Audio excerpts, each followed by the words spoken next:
মাঝে ইরানের পাশে দাঁড়ালো যেসব দেশ।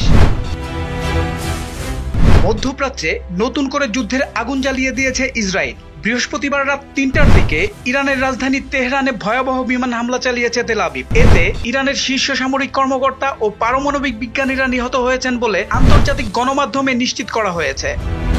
এই হামলাকে আন্তর্জাতিক বিশ্লেষকরা বলছেন তৃতীয় বিশ্বযুদ্ধের আগুনে ঘি ঢালা। ইসরায়েলের এই আগ্রাসনের নিন্দায় ফেটে পড়েছে মুসলিম বিশ্ব। পাশাপাশি পশ্চিমা বিশ্ব উদ্বেগ জানিয়ে সবাইকে সংযত থাকার আহ্বান জানিয়েছে। বিমান হামলায় নিহত হয়েছেন ইরানের সশস্ত্র বাহিনীর চিফ অফ স্টাফ মোহাম্মদ বাঘেরি, ইসলামী বিপ্লবী গার্ড বাহিনীর প্রধান জেনারেল হোসেন সালামি এবং অন্তত ৬ জন পারমাণবিক বিজ্ঞানী।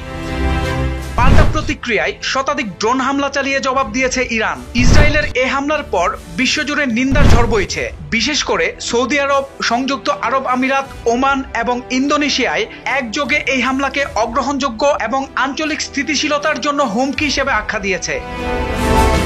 সৌদি আরব বলছে ইরানের সার্বভৌমত্বের সুস্পষ্ট লঙ্ঘন হয়েছে। এই হামলা আন্তর্জাতিক আইনের চরম লঙ্ঘন। আমিরাত বলছে তড়িৎ যুদ্ধবিরতি দরকার, নিরাপত্তা ও স্থিতিশীলতা এখন চরম হুমকিতে।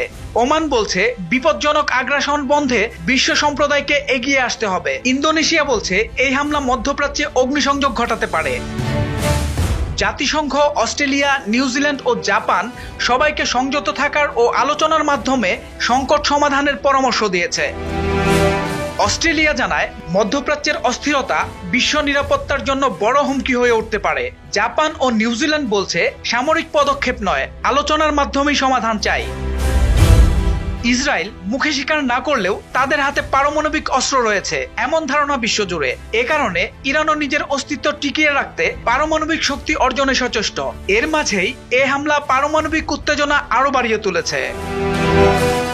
সোহেল মাহমুদ, দৈনিক নতুন সময়, ঢাকা।